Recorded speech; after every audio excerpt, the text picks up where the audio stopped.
Today we're going to define conservation of mass. We're going to analyze some problems and then review the ideal gas equation. Okay. I'll post this PowerPoint so you can have it. Let's go through this. Let's see if this will work. I did download it. Yep. So here's just a quick video just to show you an idea of conservation of mass and the effect of it. All right. So that bucket is full of water, and we dumped it on a truck, or I didn't. Some video did, or in a car. Okay. Completely demolished the car. Okay. In order to figure out the amount of force that was exerted on that car, you have to know conservation of mass or mass flow rate. Okay. So some of you in thermo or have taken thermo, you already know this. You've already done it. Okay.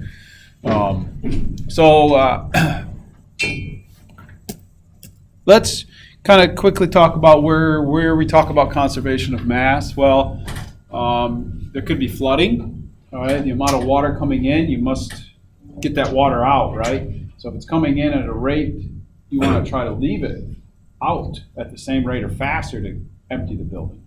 Okay, and I think a few of you had this issue here a few weeks ago, right? With the water sprinkler system in the dorms. Okay. Here you have rocker tree or any type of propulsions. You have to know the mass flow rate in order to find the thrust created. Okay. You have the solar collectors. If you're in alternative energy, you have to know the amount of mass flow rate going into pipes, because if you have water moving too fast, then it might not create the right amount of cooling that you need or heating. Okay, so you have to have that. Pumps are we're going to eventually get to, and in order to like when you turn your water on, okay, you have to figure out the amount of mass flow rate to get water into your system.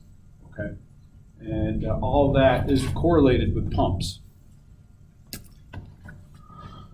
And then hydraulic systems, they deal with the amount of mass flow rate to figure out the amount of force. Okay, so what is mass flow rate and what's conservation of mass? Well, let's think about a tub first. Okay, and say you have 50 kilograms of mass coming into the tub, and you have 30 kilograms out.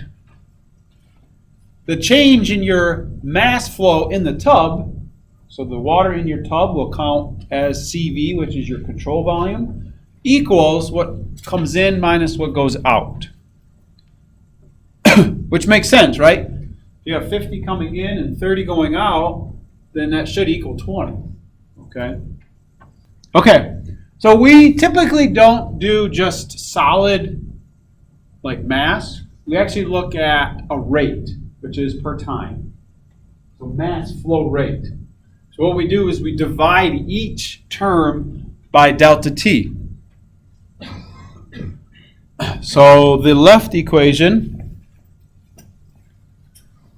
is the change in mass in your control volume, which is the tub, over a change in time. This m dot determines the mass flow rate coming in, and then this is going out. Okay, so dots represent rates, so per time. And actually, you could have more than one inlet or more than one outlet. Okay, so we actually put a summation in front of ins and outs. Okay, so that right there is actually your conservation of mass equation. That's what they typically use. So the summation of your mass flow rates in minus the summation of mass flow rates out. All right, so what is the m dot equation? Like, how do we find the mass flow rate coming in or going out? Well, here's a pipe. If we take this red section, which is your surface area, and you look at the average velocity shooting out of that, that will give you your mass flow rate. Okay, so velocity, area, but you also have to know the density. Okay, because if you look at units, you could then figure this out. If you have density, kilograms per meter cubed, area, meters squared, and velocity is meters per second. That gives you kilograms per second. So always just remember, m dot rho AV, rho AV, rho AV. Okay, or it's also equal to rho times v dot. And what do you think v dot is? Or volumetric flow rate. Yes, I see what you're saying. Yep. So it's the amount of volume per time, okay, which is meters cubed per second. These two, like m dot equals rho AV or m dot equals rho v, you will use significantly a lot from here on out in other classes. And the next equation, which is slightly different than the last slide. Okay. Okay. So now and for you, it's pretty much all going to be steady state, meaning if we take that tub and the water level is, say, at say it's 2 inches, okay? We want to keep that at 2 inches in your tub. That means that the mass flow rate in must equal the mass flow rate out. That means it's steady state. Whatever comes in must equal what goes out. Very similar to like energy. Whatever comes in must equal going out to keep temperatures the same.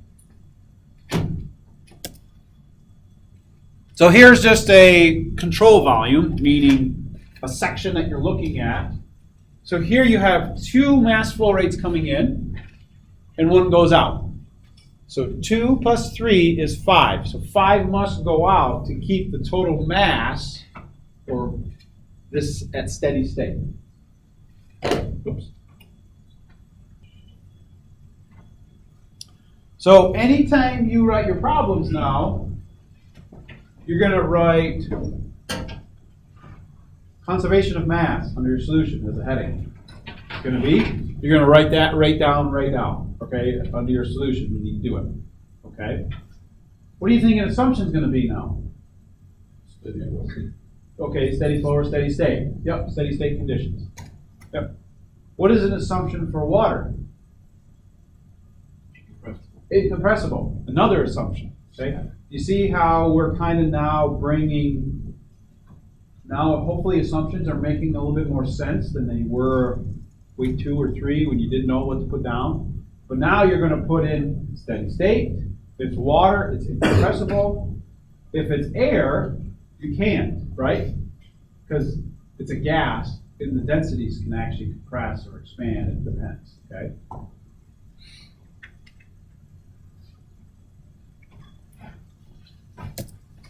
Okay, so that was conservation of mass, which deals with m dot. But we can also look at volumetric flow rates, okay? Meaning the volumetric flow rate coming in must equal what goes out. This is only true for incompressible fluids, okay? So water, oil, typically it's a liquid, usually. So V dot is equal to AV, or it's your volume over time. So a couple more equations to throw at you. So here a person's filling a bucket. If you know the volume of the bucket and you time how long it takes, what did you just find? Volumetric flow rate. Okay. If you know the density of water, what can you then find? Mass flow rate. Okay. Over here, this is actually taken from Thermo book, and the students will do this here in a couple weeks. You have hot water coming in, cold water coming in here. There's a T that shoots out, and this is your shower. Okay? So here, the volumetric coming in and out, those have to be balanced. Whatever comes in equals going out. Okay? But, what do you think is different with the hot water and cold water? The density is slightly different, yes, yep. But for you guys, we can assume it's the same. But you are correct that in thermal, that's what we do. We look at the temperatures, they have different energies. So you do conservation of mass, but then you also have to do the first law of thermal, which is when you take thermal, you'll get to that. All right, let's do this together. Try it. So water flows at 1.2 meters in a circular section with 150 millimeter inside diameter. Calculate the velocity of the flow in a 300 millimeter diameter section connected to it. All right. So let's just take this into here. Oh, that's not what I wanted to do. Come on. I guess that's fine.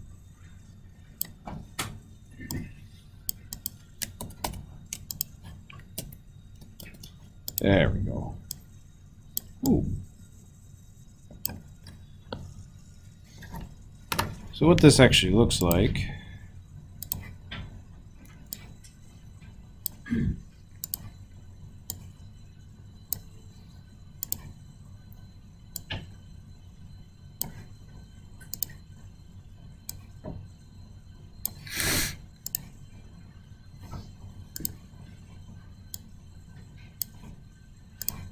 Something like this. Oh.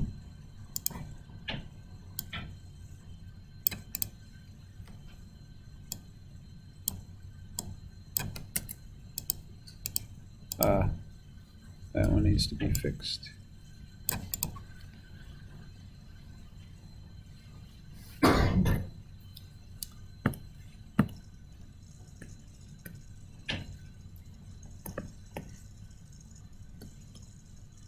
Oh.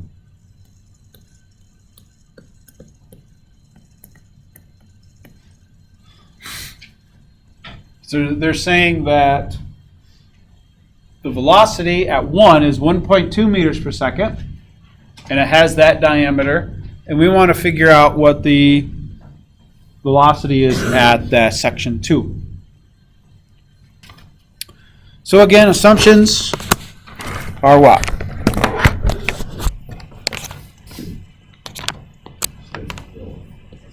Yep. So I'm going to just not do engineering format because you know that by now, so I'll kind of get to the problem or get to the meat of the problem. So steady state, sometimes you'll see SS, incompressible.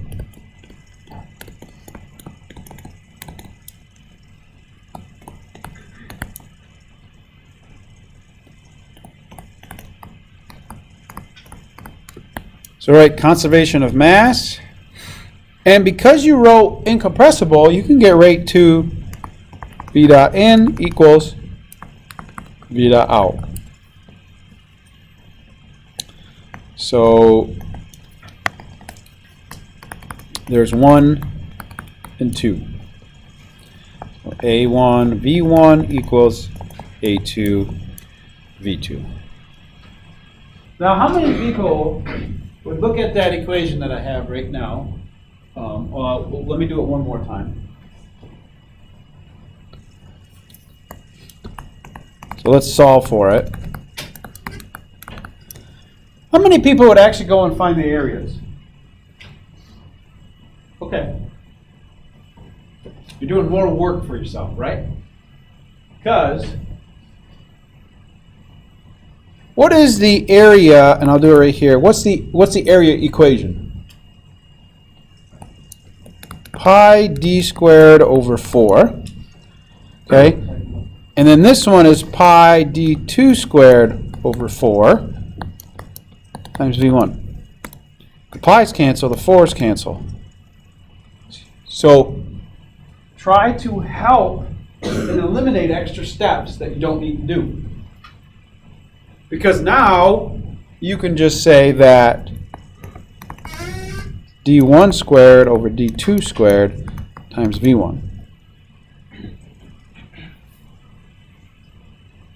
Do I have to do any conversions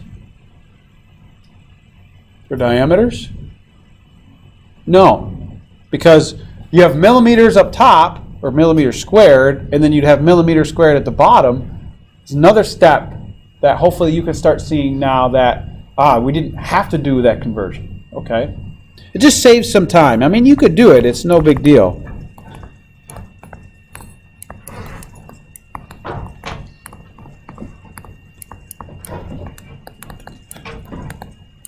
And I think everyone is putting their units in their equation, so that's good. So you get 0.3 meters per second, right? It's not 0.3 meters per second. Only English does the no zero in the front. So remember that, okay? So here we have a curved pipe. We have section 1, 2, and 3. I tell you the velocity at 1 and 2, and I want you to find the velocity at 3. So Q actually should be used for heat and thermal. Okay, I don't know why they have always used Q for volumetric flow rate. It's not right. So if we do summation of V dot in equals summation of V dot out, we have V dot 1 equals V dot 2 plus V dot 3. Now please show me that step. Then show me A1 V1 equals A2 V2 plus A3 V3. Okay? Why? Because I want you to not skip steps. To always remember, okay, you have volumetric flow rates. And then here we have, and go ahead, we can then solve for V3.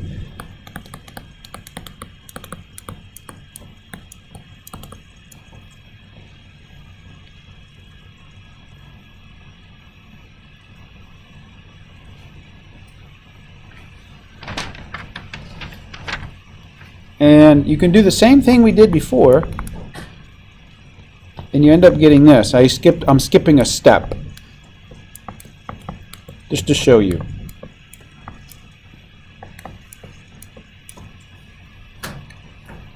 So the pi over 4 cancels for all of them. So just show me that step. Don't skip. And let's plug these in.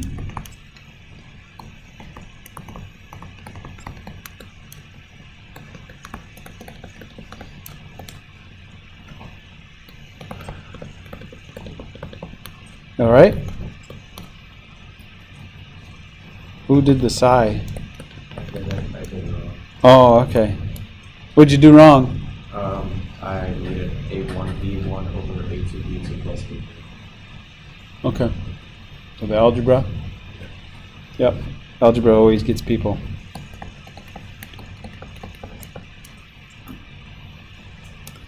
And you could double check this, but I think it should be right. 14.7 feet per second.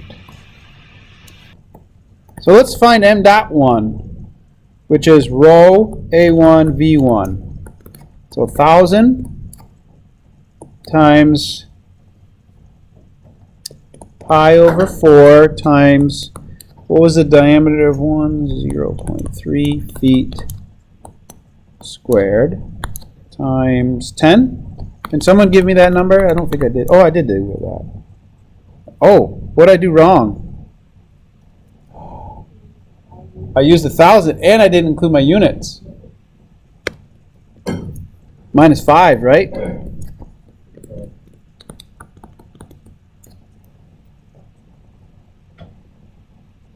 I did a big no-no, right?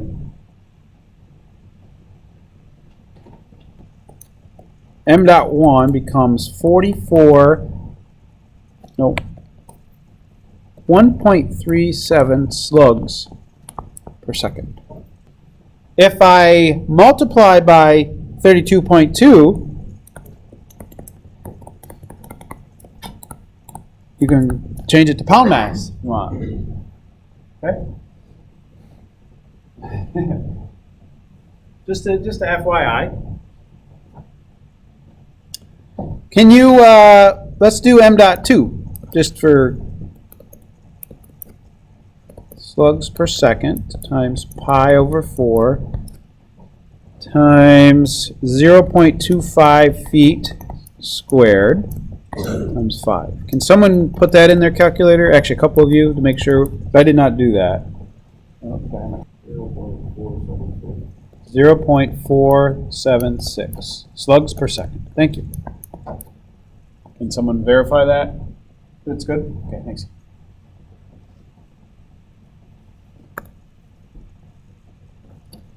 So now if we check m dot 1 equals m dot 2 plus m dot 3. What does m dot 3 have to be? Well, it's m dot 1 minus m dot 2, which is what? 1.37 minus 0.476 gives you, what's that? Oh, let's see, that's 0.5, 0.8, something around 0.9 or something? 0.894.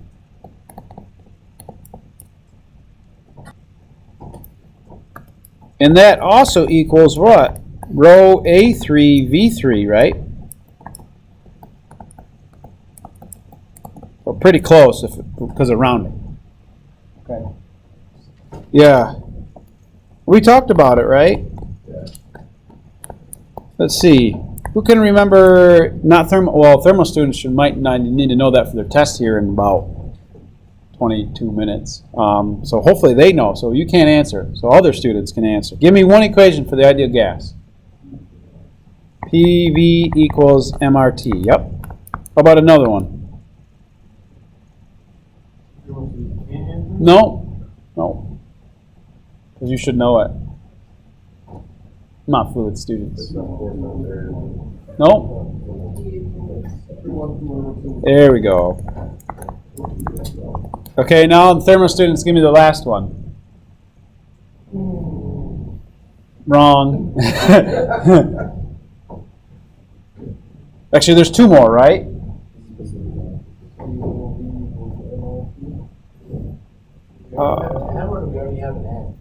I think I heard this one. Yeah. Yeah. Yeah.